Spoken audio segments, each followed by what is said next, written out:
እግዚአብሔር ብዙ ወደፊት የሚያደርገውን የገለጸላቸው ቅዱሳን አሉ።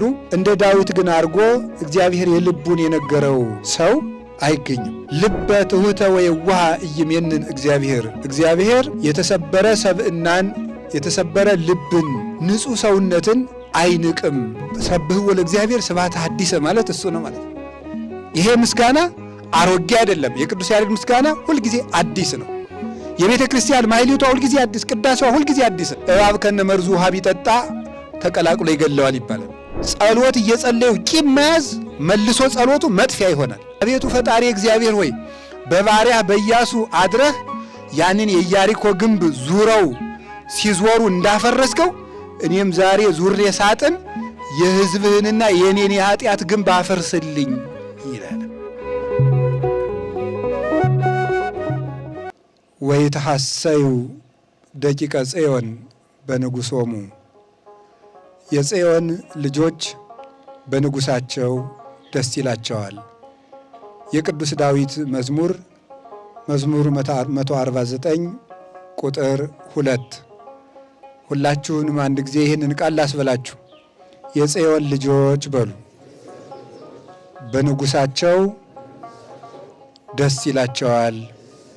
እንድገመው። የጽዮን ልጆች በንጉሳቸው ደስ ይላቸዋል። ሶስተኛ፣ የጽዮን ልጆች በንጉሳቸው ደስ ይላቸዋል። መዝሙር 149 ቁጥር 2። እሺ፣ ቅዱስ ዳዊት ነው የተናገረው። ዳዊት ማለት ልበ አምላክ ማለት ነው።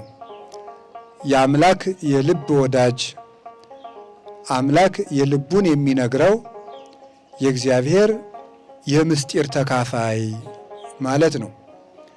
ሰው ጠባዩ ከጠባዩ አመሉ ከአመሉ ጋር ሲገጥምለት በሐሳቡ የተስማማውን ሰው አይቶ ወዳጁ ያደርገዋል።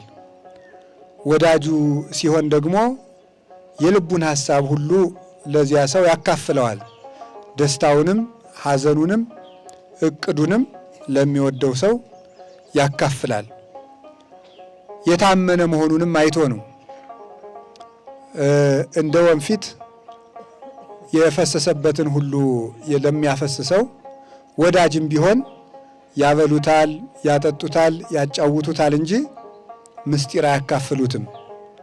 ምስጢር የሚካፈል ሰው ጠባዩ ከጠባያችን አመሉ ከአመላችን የሚገጥም የሚስማማ፣ በመከራ ጊዜ ጥሎ የማይሸሽ፣ በደስታ ጊዜ ከአቅም በላይ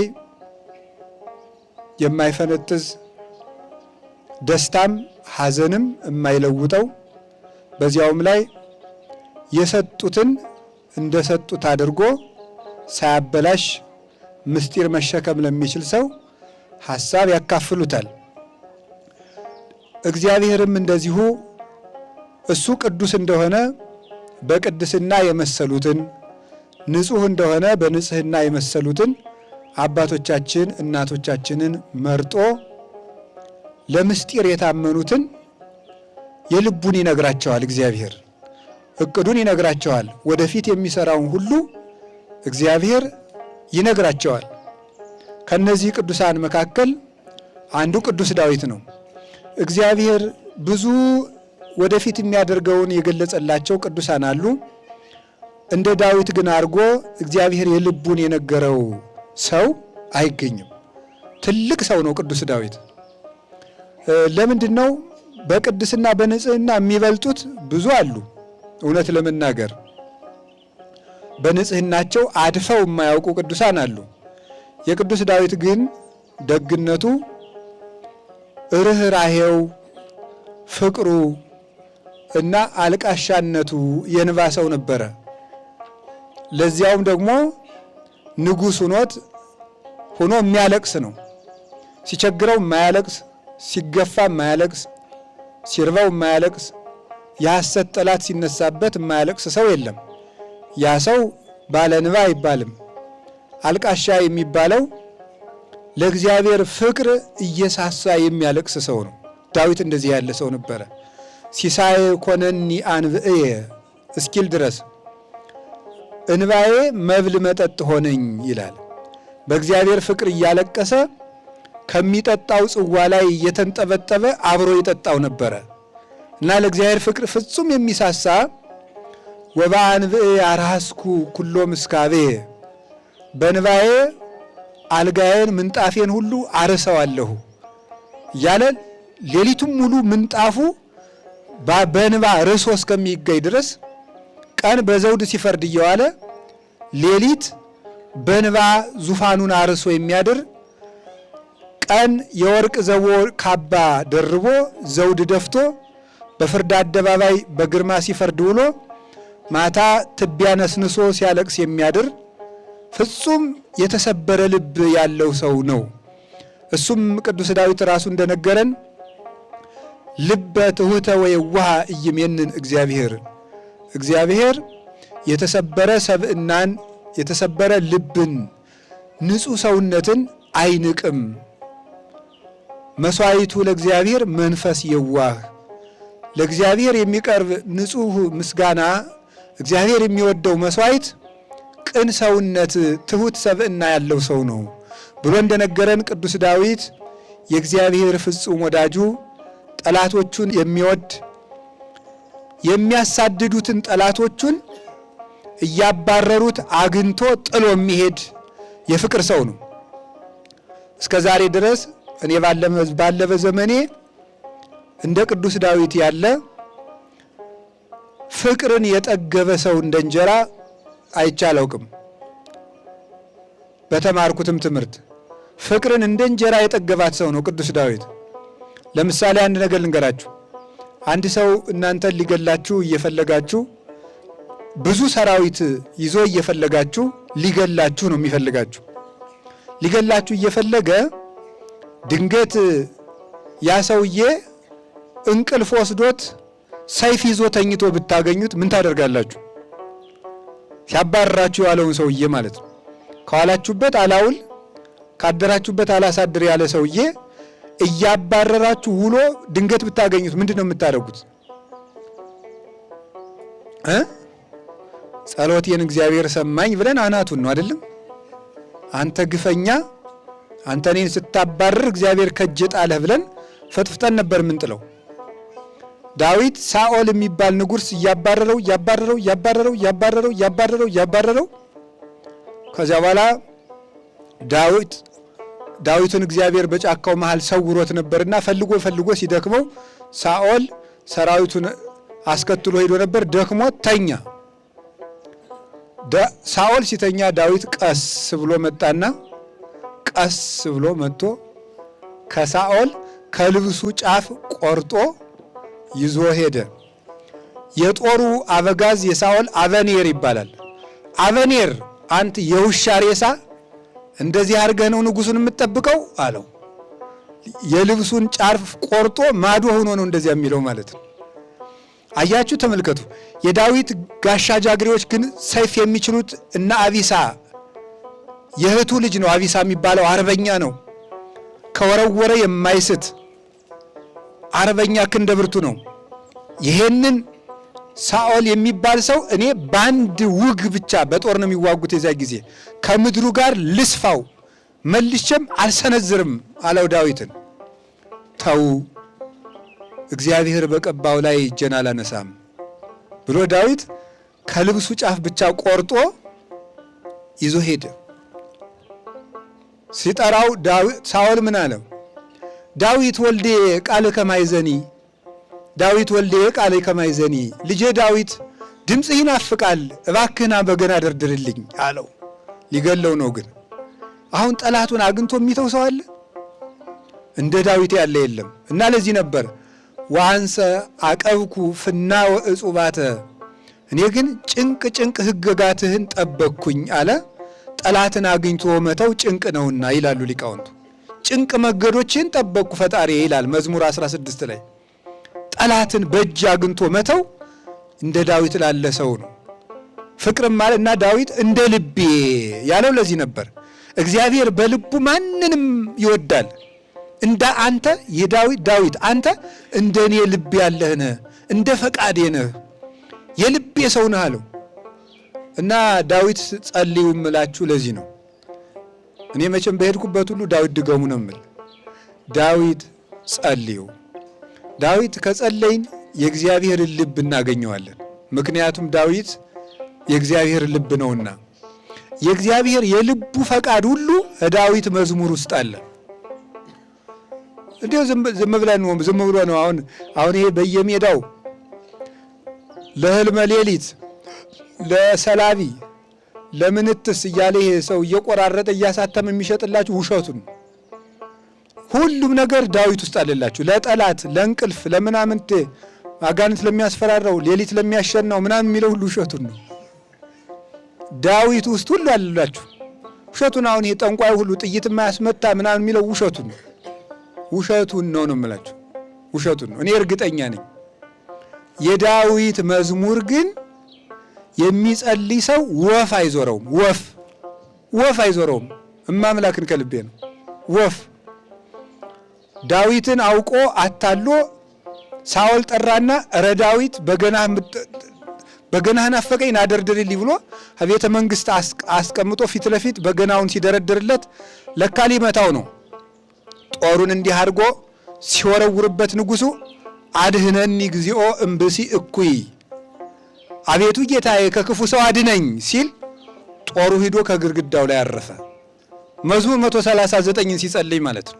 ከክፉ ሰው አድነኝ የሚለውን የደረሰው የዛ ጊዜ ነው። ይችን ቃል ሲናገር ጦሩ ሂዶ ግድግዳው ላይ ተተከለ።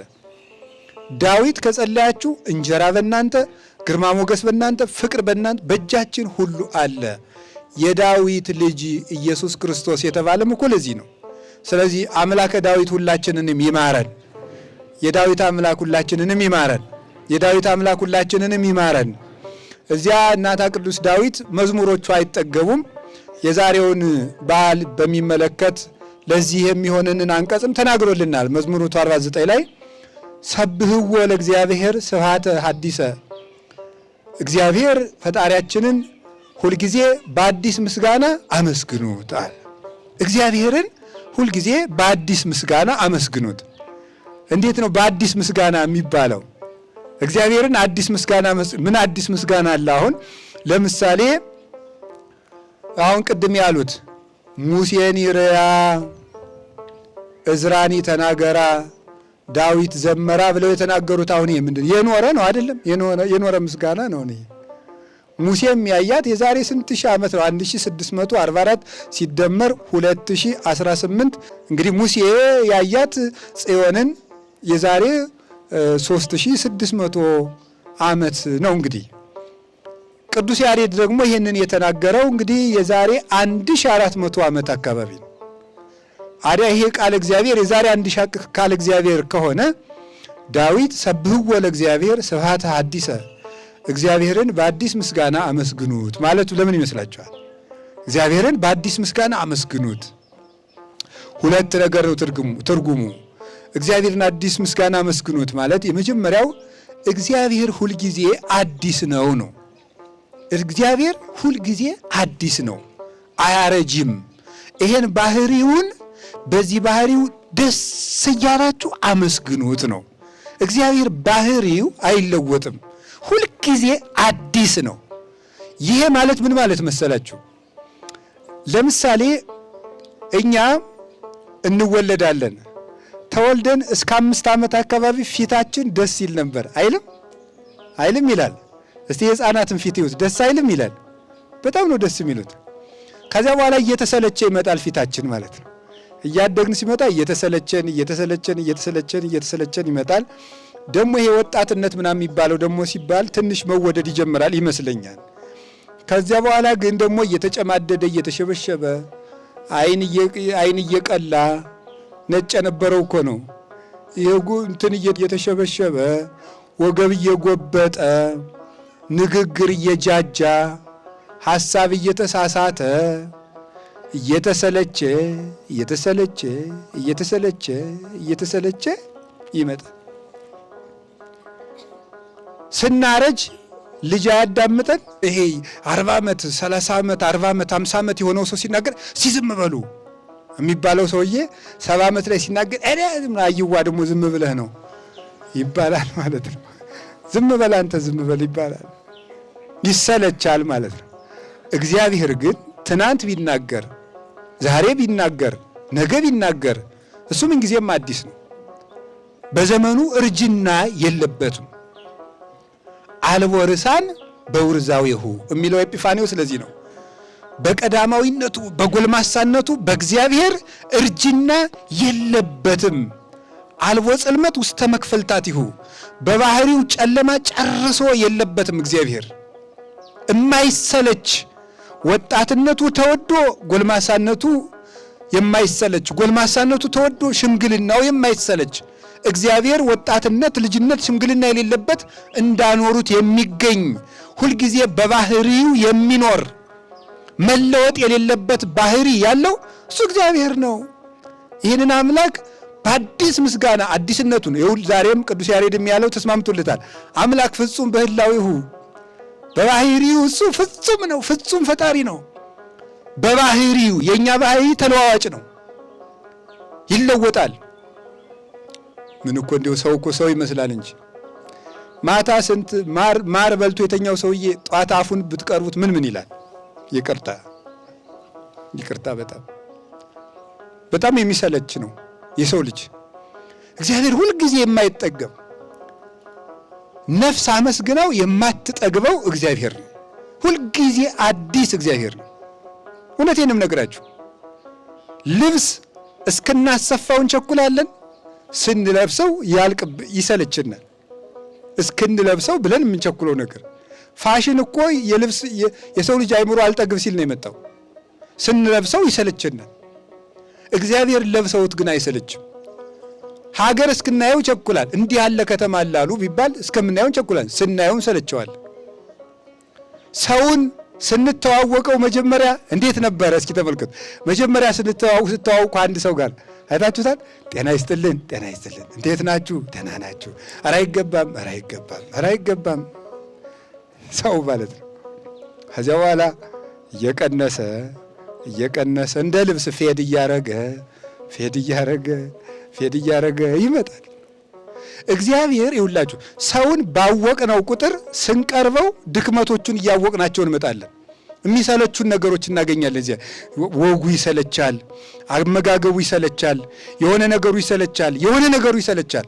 እግዚአብሔር ደግሞ ሲቀርቡት ደስ እያለ እየመሰጠ ይሄዳል እግዚአብሔር እና እግዚአብሔር ሁልጊዜ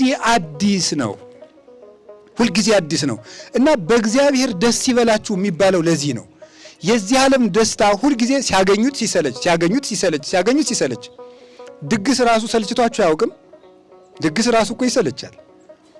እስኪ ቆይ አሁን ሰዎች ሙክት አርደው ጠላ ጠምቀው እንጃ ብቻ ጠጅም ይጥመቁ ውሃም ይቅዱ ዘመድ ይብራሉ። አንዱን ከአዲስ አበባ፣ አንዱን ከጅማ፣ አንዱን ከመቀሌ፣ አንዱን ከሶማሌም ቢሆን ብትሉት ከየትም ይጥራ ብቻ ጠራርቶ ድግስ ዘመዶችን በሙሉ አጠራቅሞ ድግስ ይደግሳል። ደስ ይላል። ሊመጡ ሲሉ አቤት ጉጎቱ የተደረሳችሁ እዚህ አሁን ነገሌን ደግሞ እንትና ተቀበሏቸው። ይነጠፍ፣ ይታረድ፣ ይጎዝጎዝ፣ ይከተፍ፣ ይጎረስ፣ ይጠጣ።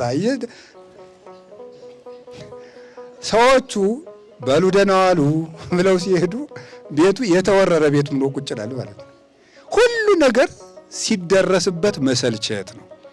ሲደርሱበት የማይሰለች ማን ይባላል? ተናገሩኝ፣ ንገሩ እንጂ እግዚአብሔር ነው። ሲያገኙት የማይሰለች ማን ነው? በቀረቡት ቁጥር የማይሰለች ማን ነው? እግዚአብሔር ነው። ሲቀርቡት የማይሰለች እግዚአብሔር ነው። ሰውን ስናውቀው አሁን እናንተን እየሰማችሁ ነው፣ ትሰሙኛላችሁ፣ ደስ ብሏችሁ ነው የምትሰሙኝ። 3 ቀን ግን አብራችሁ ብታድሩ እሰለቻችኋለሁ። እንዲህ አይነት ዘብዛባ ነው እንዲህ የሰውዬ ለካ እንደው እኔ ደግሞ ነበር የምትሉት ማለት ነው። ሰው እንደዚህ ያለ ይውላችኋል። ሰው ሲያገኙት ይሰለቻል። የማይሰለች ማን ብቻ ነው? እግዚአብሔር አትሉም? እግዚአብሔር ግን አይሰለችም። እና ሰብሕዎ ለእግዚአብሔር ስብሐተ አዲሰ፣ እግዚአብሔርን አዲስ ምስጋና አመስግኑት። ቢናገር የማይሰለች ስጦታው የማይሰለች እግዚአብሔር ነው። ስጦታው የማይሰለችበት ሀገሩም አዲስ ናት። እሱ አዲስ ስለሆነ እኮ ነው መንግሥተ ሰማያትም አዲስ የምትባለው። ሐዳሳተ ሰማያት ወሐዳሳተ ምድር የሚባለው የምንጠብቃት አገርም አዲስ ነው የምትባል መንግሥተ ሰማያት። አዲስ ምድር አዲስ ሰማይ ሪቁ ሰማይ ሐዲሰ ወምድር ሐዳሰ እስመሰሰለ ሰማይ ቀዳማዊ ወምድርኒ ቀዳማዊት ወባሕርኒ ተስረ እንከ ይላል ቅዱስ ዮሐንስ በራእየ ዮሐንስ ሲናገር አዲስ ሰማይና አዲስ ምድር አየሁ አሮጌው ሰማይና አሮጌው ምድር አልፏልና ይላል። አዲስ ሰማይ አዲስ ምድር የተባለች መንግሥተ ሰማያት ለምንድን ነው አዲስ ምድር የተባለችው? አዲስ ሀገር የተባለችው ሁልጊዜ የማትሰለች ማለት ነው።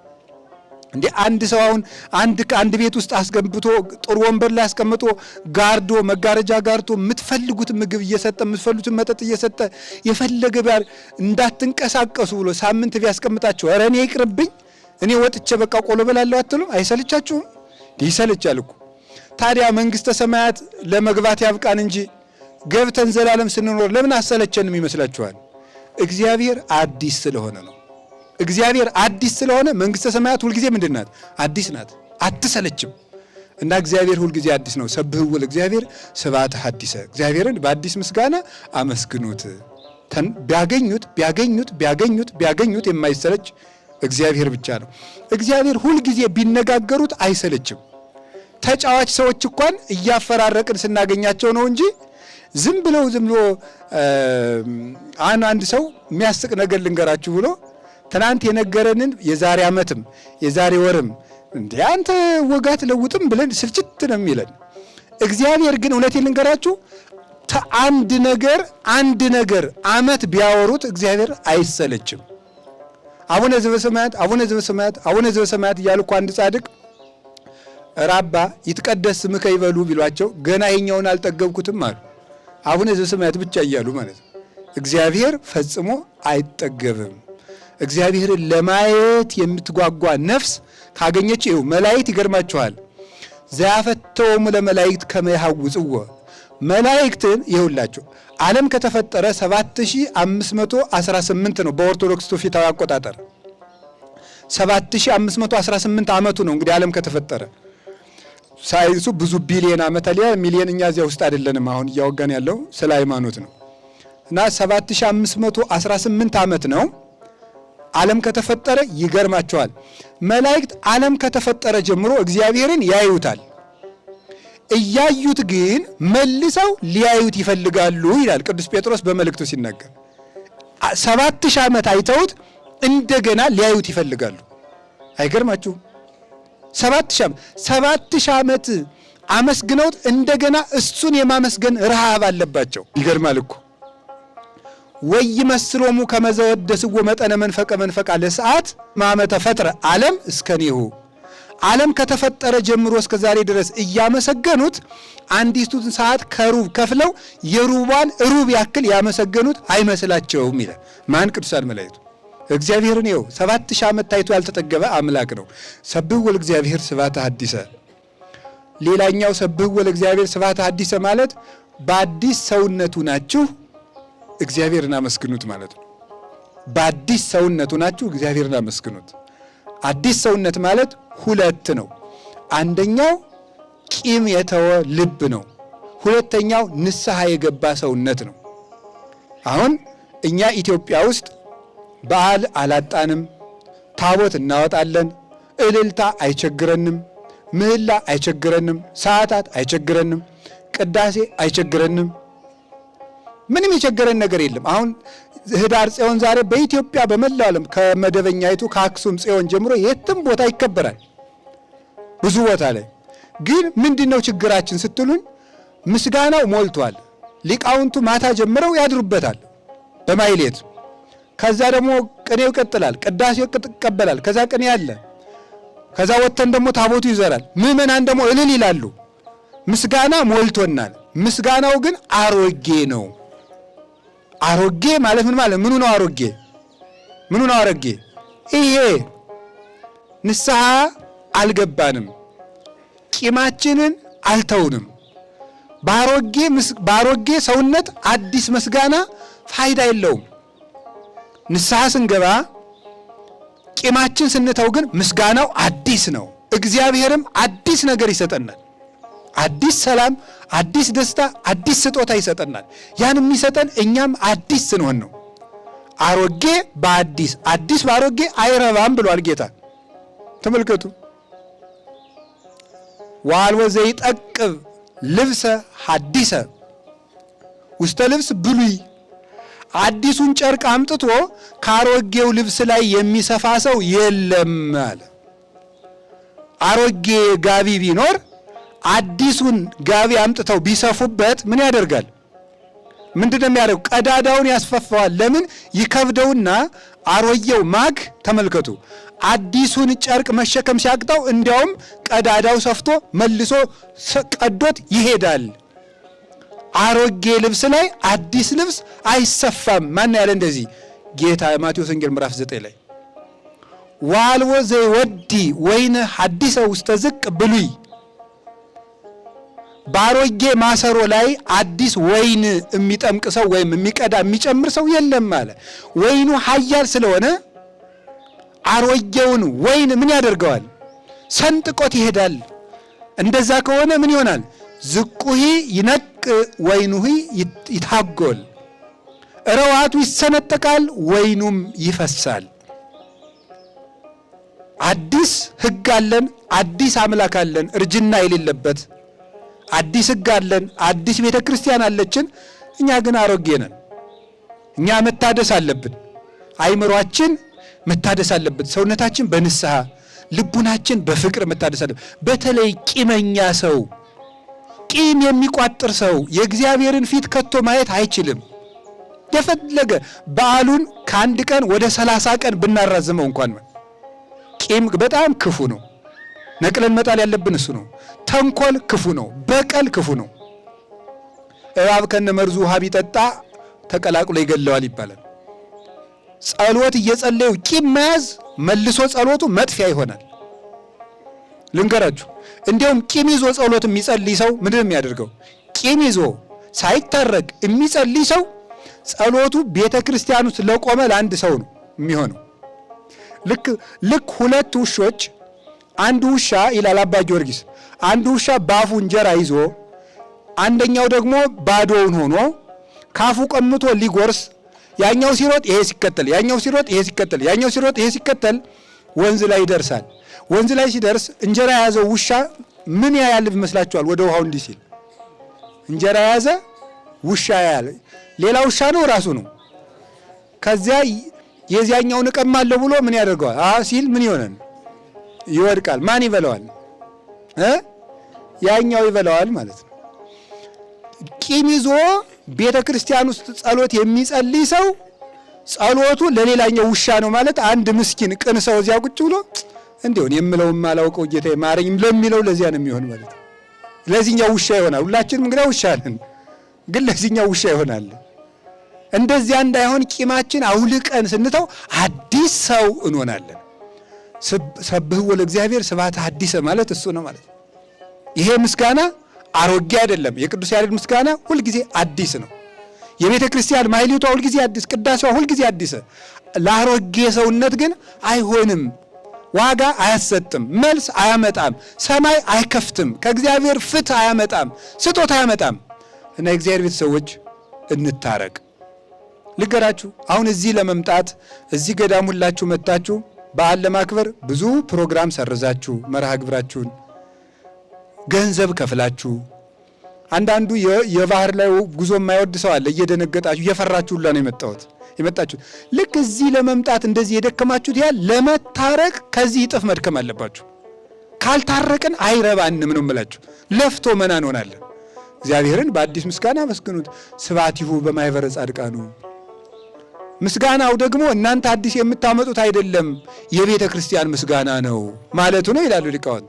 ስብሐቲሁ በማኅበረ ጻድቃኑ፣ ምስጋናውን በቅዱሳን ማኅበር ነው አለ። እናንተ የምታመሰግኑት ምስጋና አዲስ ምስጋና ስላችሁ ጊዜ ሁላችሁ እንደ አዝማሪ አዳዲስ ምስጋና ፍጠሩ ማለቴ አይደለም። ለቤተ ክርስቲያን የተገለጠውን የማኅበረ ጻድቃንን ምስጋና አመስግኑት። የመላእክትን፣ የነቢያትን፣ የሐዋርያትን፣ የሰማዕታትን። አሁን አልሰማችኋቸውም ሊቃውንቱ? እውነቴን ነው። እኔ እንዲያው ቢቆይ ወረቡ ሁላ ትንሽ እንዲያው ምን በቆየ እያልኩኝ ማምላክን ከልቤ ነው። ትንሽ በቆየ ደግሞ ባሉት እያልኩ ስናያበቃብኝ ብሰው ይኸው አሁን ስብሐቲሁ በማኅበረ ጻድቃኑ መጀመሪያ ማንን አመጡ? ሙሴን አመጡ፣ እዝራን አመጡ፣ ዳዊትን አመጡና እዝራን አመጡ። ዜማው የነ ሚካኤል የገብርኤል ነው። እንደገና ደግሞ ነቢያትን ጨመሯቸው። ሙሴን ርዕሰ ነቢያቱ ሊቀ ነቢያቱ ሙሴን አመጡት። ከዚያ ደግሞ ዳዊትን የትንቢቱን መነጽር ዳዊትን አመጡት። ታቦተ ጽዮን ተማርካ ሳለ ያለቀሰውን 46ቱ የብሉይ ኪዳን መጻሕፍት ከተቃጠሉ በኋላ 40 ቀን ጾሞ መጽሐፎቹን እንደገና ከነቀለማቸው ሳይቀነስ ተገልጾ የጻፋቸውን እዝራን አመጡት። ዜማውን ከሰማይ ምስጢሩን ከምድር አሉና አገናኙት። ስብሐቲሁ በማኅበረ ጻድቃኑ ማለት ይሄ ነው። የመላእክትን፣ የነቢያትን፣ የሐዋርያትን፣ የሰማዕታትን፣ የጻድቃንን ምስጢር ይዛችሁ በስብሐተ ሱራፌል በቅዳሴ ኪሩቤል እግዚአብሔርን አመስግኑት። ይትፌሳህ እስራኤል በፈጣሪሁ፣ እስራኤል ዘሥጋ በፈጣሪው በእግዚአብሔር አምኖ ደስ ይለዋል። እስራኤል ዘነፍስ የሐዲስ ኪዳን ክርስቲያኖች በእስራኤል አምላክ በእስራኤል ዘነፍስ ንጉሥ በኢየሱስ ክርስቶስ አምነው ደስ ይላቸዋል። ወይትሐሰዩ ደቂቀ ጽዮን በንጉሶሙ፣ እስራኤል የጽዮን ልጆች በንጉሳቸው በእግዚአብሔር አምነው ደስ ይላቸዋል። ከርዕሳችን ደረስን። ያደረሰን አምላክ እግዚአብሔር የተመሰገነ ይሁን። ስንቱን አገር ዙረን መጣን፣ ደረስን። አሁን የጽዮን ልጆች በፈጣሪያቸው በእግዚአብሔር ደስ ይላቸዋል። የጽዮን ልጆች የተባሉ ለጊዜው እስራኤል ናቸው። መጨረሻ ላይ ደግሞ እኛ ነን የጽዮን ልጆች የምንባል። የመጀመሪያዎቹ እስራኤል ናቸው፣ ሁለተኛዎቹ እኛ ነን። በጣም ግሩም። አሁን ሁለቱን ብቻ አስረድቻችሁ ትምህርታችን ጨርሳለን። የዕለቱን በዓል የመጀመሪያው የጽዮን ልጆች የተባሉ እነማን ናቸው አልኳችሁ? ተናገሩ እንጂ ተናገሩ ሁላችሁ፣ እንቅልፉ እንዲለቃችሁ ድጋሙ፣ አይዟችሁ። የማን ልጆች ናቸው? እስራኤል የጽዮን ልጆች ማን ናቸው? እስራኤል። ጥሩ። እስራኤል የጽዮን ልጆች የተባሉት ለምንድን ነው? ጽዮን ማን ናት? አንደኛ ጽዮን የጽዮን ልጆች የሚባሉት ጽዮን የምትባለው ታቦተ ጽዮን ናት። የመጀመሪያይቱ እስራኤል የጽዮን ልጆች ናቸው። ታቦተ ጽዮን ናት ጽዮን የተባለች። እስራኤል ታዲያ የታቦቲቱ ልጆች ናቸው ማለት የሕግ ልጆች ናቸው ማለት ነው። የሕግ ልጆች ናቸው። እስራኤል የጽዮን ልጆች ናቸው ማለት የሕግ ልጆች ናቸው ማለት ነው። ምን ማለት ነው? እነሱ የጽዮን ልጆች ሲሆኑ በደንብ ስሙ፣ ጆሮአችሁ በደንብ አድርጋችሁ። የጽዮን ልጆች በማን ደስ ይላቸዋል? በንጉሳቸው። ጥሩ። የጽዮን ልጆች እስራኤል፣ ጽዮን ታቦቲቱ፣ ንጉሳቸው ማን ነው? እግዚአብሔር። የጽዮን ልጆች የታቦተ ጽዮን ልጆች እስራኤል በንጉሳቸው በእግዚአብሔር ደስ ይላቸዋል። ምን የሆኑ እንደሆነ? የጽዮን ልጆች የሆኑ እንደሆነ። የጽዮን ልጆች ከሆኑ በንጉሳቸው በእግዚአብሔር ደስ ይላቸዋል። የጽዮን ልጅነታቸውን ካላስነጠቁ ነው። የጽዮን ልጅ መሆናቸውን ካቆሙ ግን በእግዚአብሔር መደሰት አይችሉም። የጽዮን ልጅ ሆነው ከቀጠሉ ግን ንጉሳቸው እግዚአብሔር ሁሉ ጊዜ ደስታ ይሰጣቸዋል። ለምንድን ነው የጽዮን ልጆች መሆናቸው የሚባለው? ጽዮን ታቦተ ጽዮን ላይ እግዚአብሔር ምን ጽፎበታል? 10 ሕግ ጽፎበታል። 10 ሕግ ጽፎበታል። ኦሪት ዘጸአት ምዕራፍ 20 ከቁጥር 1 ጀምሮ እንደምታነቡት 10ሩን ሕገጋት እግዚአብሔር በታቦተ ጽዮን ላይ ቀርጾ አስቀምጧል። ታዲያ የጽዮን ልጆች ማለት ነው። በዚህ በታቦቱ ላይ እግዚአብሔር 10ሩን ቃላት በሁለት ጽላት ቀርጾ ለሙሴ ከሰጠ በኋላ ታቦት የሚባለው ደግሞ ጽላቱ የሚገባበት ማለት ነው። ታቦት ማለት በግዕዝ ማደሪያ ማለት ነው። በጽላቱ ላይ እግዚአብሔር 10ሩን ቃላት ራሱ በእጁ ጽፎ ወይም በግብር አምላካዊ ቀርጾ በአምላካዊ ግብር ጽፎ ቀርጾ ለሙሴ ሰጠው። ለምንድን ነው እግዚአብሔር ያን ያደረገው? እስከዚያ ድረስ እግዚአብሔር ታቦት አልሰጠም። ለአብርሃም አልሰጠም፣ ለይስሐቅ አልሰጠም፣ ለያዕቆብ አልሰጠም፣ ለሌላም ቅዱሳን አልሰጠም። ከሙሴ በፊት በነበረው ዘመን 3856 ዘመን እግዚአብሔር ታቦት አልሰጠም። ለምንድን ነው እንደዚያ ያደረገው? ታቦት አልሰጠም እስከዚያ ድረስ። ከሙሴ ሲደርሱ ግን ታቦት ሰጠ። ለምን? እግዚአብሔር ስራው አይለወጥም። ቀድሞ ስለምን አይሰጥም? መጀመሪያ ያን ያደረገበት ምክንያት ከአዳም አንስቶ እስከ ሙሴ ድረስ የነበሩት ትልልቅ አባቶች ራሳቸው ምንድን ነበሩ? ታቦት ነበሩ። ራሳቸው ምን ነበሩ አልኳችሁ? ታቦት። ታቦት ማለት ምን ማለት ነው? የማን ማደሪያ? የእግዚአብሔር ማደሪያ። እስከዚያ ድረስ ማን ነበር ታቦት? ትልልቅ አባቶች ቅዱሳን እነ አብርሃም፣ እነ ይስሐቅ፣ እነ ያዕቆብ፣ እነ ኖህ፣ እነ ሄኖክ፣ እነ አቤል፣ እነ መላሌል፣ እነ ያሬድ፣ እነዚህ ሁሉ እነ ማቱሳላ፣ እነዚህ ታቦት ነበሩ። እግዚአብሔር ያደረባቸው ሕጉን በወረቀት ጽፎ የሰጣቸው ሳይሆኑ በሰሌዳ በብራና የጻፈባቸው ሳይሆኑ ሕጉን በልባቸው የጻፈባቸው። ስለዚህ ከአዳም እስከ ሙሴ ያለው ዘመን ምን ይባላል? ሕገ ልቡና ይባላል። ለምን? እግዚአብሔር ሕጉን በመጻፍ ሳይሆን በምናቸው ነበር የሚጽፍላቸው? በልባቸው ነበር የሚጽፍላቸው። ከዚያ በኋላ ግን የሰው ልጅ ከማንነቱ እየወረደ መጣ። እየወረደ እየወረደ እየወረደ እየወረደ እየወረደ መጣ። እየወረደ እየወረደ እየወረደ እየወረደ እየወረደ እየወረደ እየወረደ ሲመጣ እግዚአብሔር በሰው ሕሊና መጽሐፉን ጽፎ በምን ጻፈ? በድንጋይ ጽላት ላይ ጻፈ። እንግዲህ ሰው ሆይ እኔ በመንፈስ ቅዱስ መግቦት በሕሊና ሕግን እቀርጽብህ ነበር።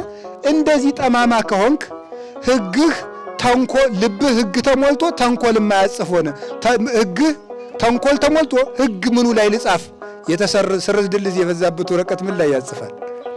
በቃ ልባችን ስርዝ ድልዝ ምን ላይ ልጻፍብህ? ሕጉን እንግዲህ ውጭ ላይ ጽፍብሃለሁ፣ እዚያ ለፍተህ አጥነው አለ። እጽፍልሃለሁ አለ። አንዱ እሱ ነው። ሁለተኛ እስራኤል ግብፅ ተሰደው ሳለ ጣዖት ለምደው ነበረ። የተቀረጸ ምስል ለምደዋል። ምን የኛ አምላክም አይታይ ማለት ጀመሩ። እኛ የሚታይ አምላክ የለን፣ ግብፃውያን አምላክ አላቸው።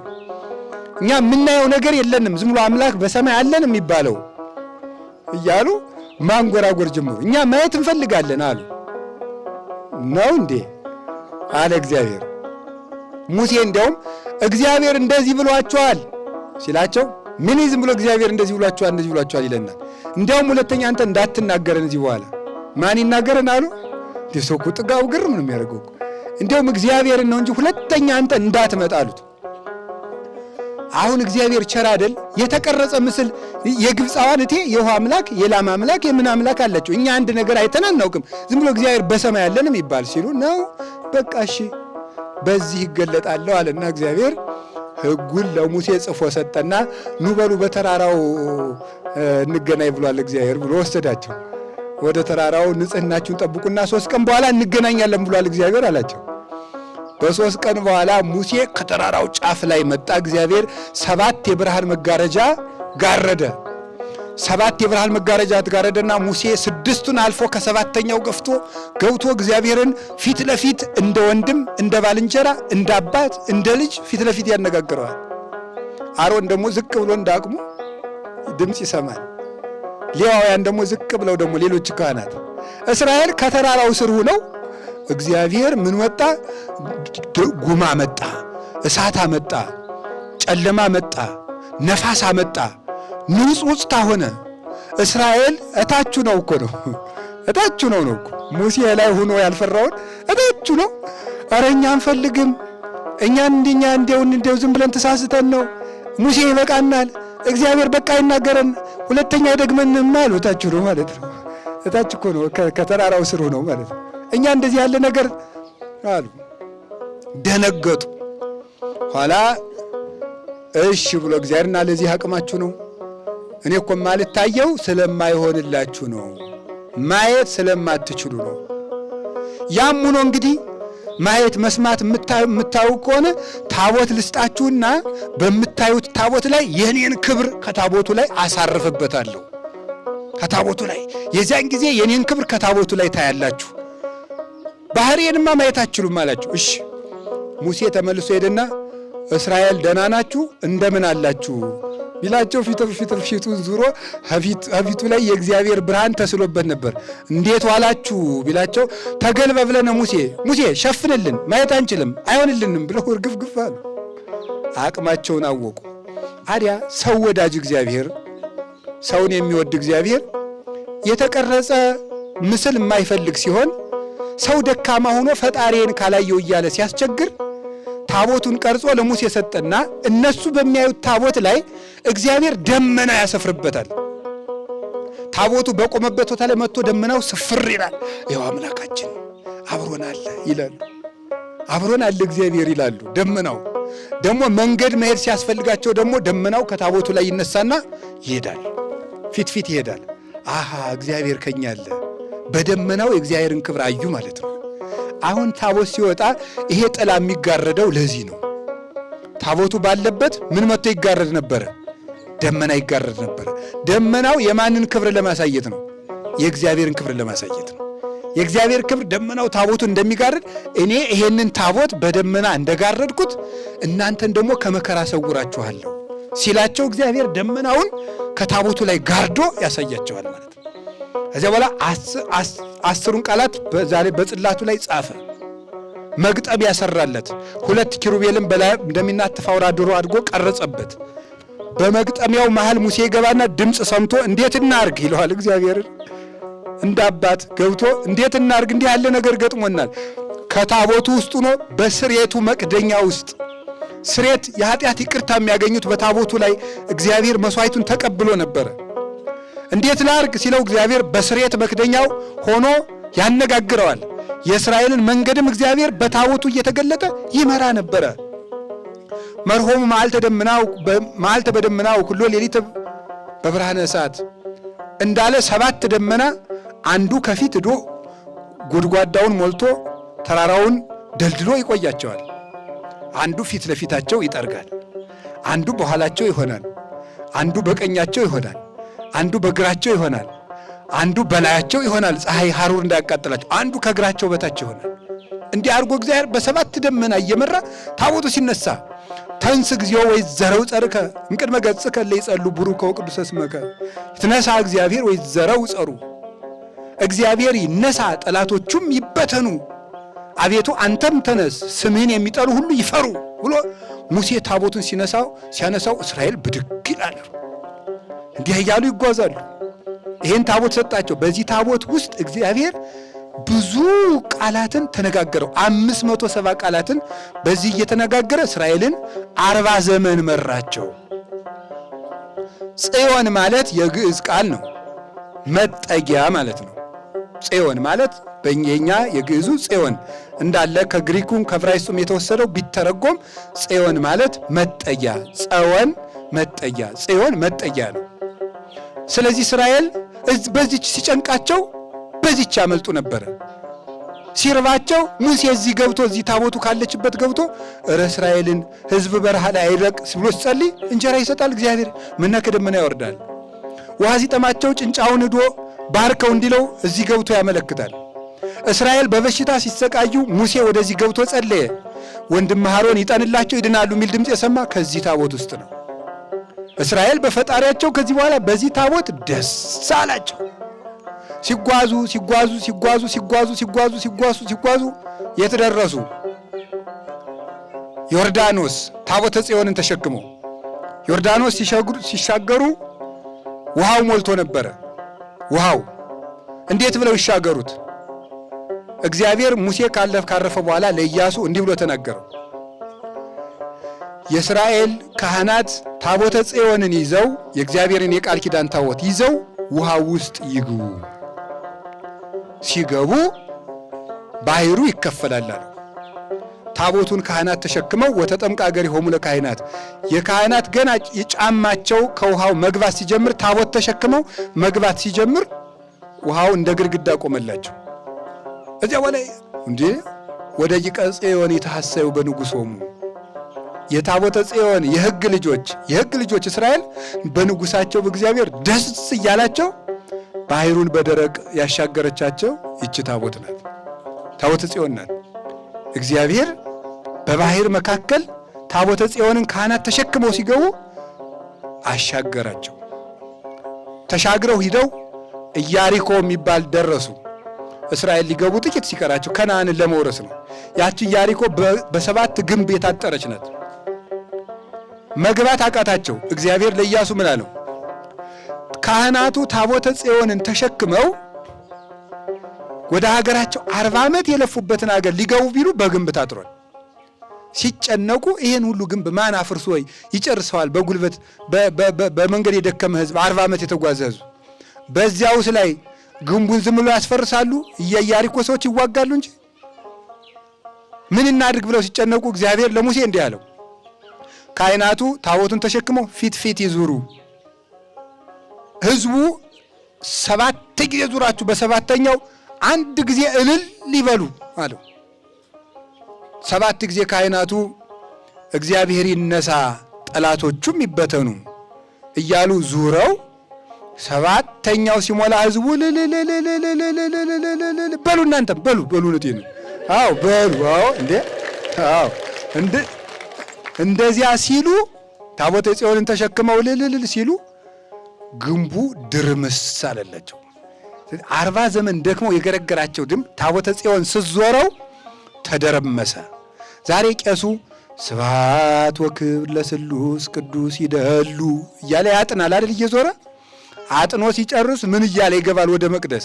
እግዚአብሔር አምላኬ በከማነ ሀልከ ጥቅማ ለኢያሪኮ በየደ ኢያሱ ገብርከ ወልደ ነዌ ከማሁ አንህል ጥቅማ ኃጢአቴ ወኃጢአቶሙ ለኩሎሙ ሕዝብከ ይላል።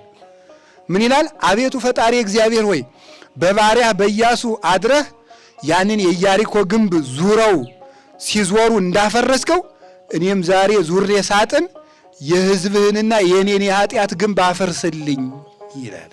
እግዚአብሔር ያፈርስልን። አሁን ታቦቱ የሚዞረው እኮ ለዚህ ነው። የምንዞረው ለምንድን ነው? ዝም ብለን መዞር ፈልገን መሰላችሁ?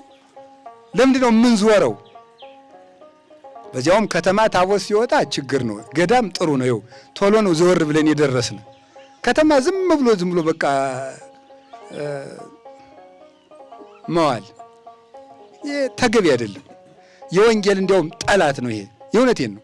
ከተማ ዝም ብሎ እዚሁ እየረገጠው እዚያ ወጣቱ እየገረገረ ማለት ነው።